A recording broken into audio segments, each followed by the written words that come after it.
তাদের দুজনের সংসার, মায়া আর অবিনাশ, তাদের নিয়েই আজকের গল্পটা। অবিনাশ বাজার করে আনতো, মায়া রান্না করত, তারপর তারা খাওয়া দাওয়া করত। এভাবেই এক ঝড়ের রাতের ঘটনা।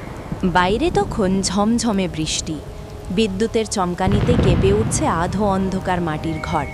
অবিনাশ আর মায়া জানতো না আজকের এই রাত তাদের জীবনের সবচেয়ে ভয়ঙ্কর রাত হতে চলেছে। গ্রামে একের পর এক মানুষ নিখোঁজ হচ্ছে। গ্রামে যা হচ্ছে তা কি তুমি শুনেছো? একের পর এক মানুষ নিখোঁজ হয়ে যাচ্ছে। আমার খুব ভয় করছে। ভয় পেও না মায়া।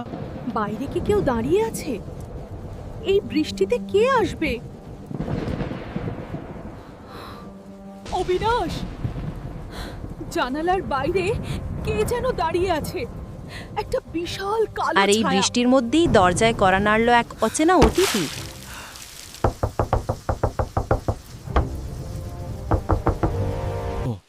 বাপু, এক গ্লাস জল দেবে? বড় তৃষ্ণা পেয়েছে।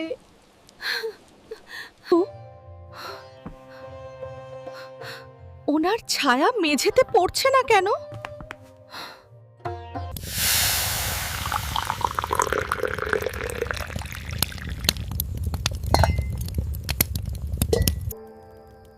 একে দেখে আমার কি রকম যেন সন্দেহ হচ্ছে।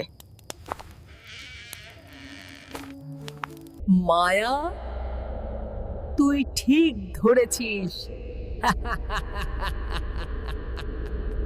দরজা খুলেছিস, এখন ফিরতে পারবি না। আজ তোদের কেউ বাঁচাতে পারবে না। মায়া,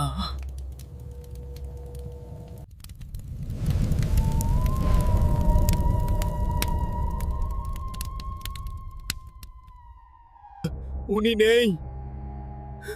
এই রক্ত কার? মায়া, কিছু একটা ঠিক নেই এখানে। এটা রক্ত না, অন্য কিছু। অবিনাশ, ওনার পা দুটো উল্টো কেন?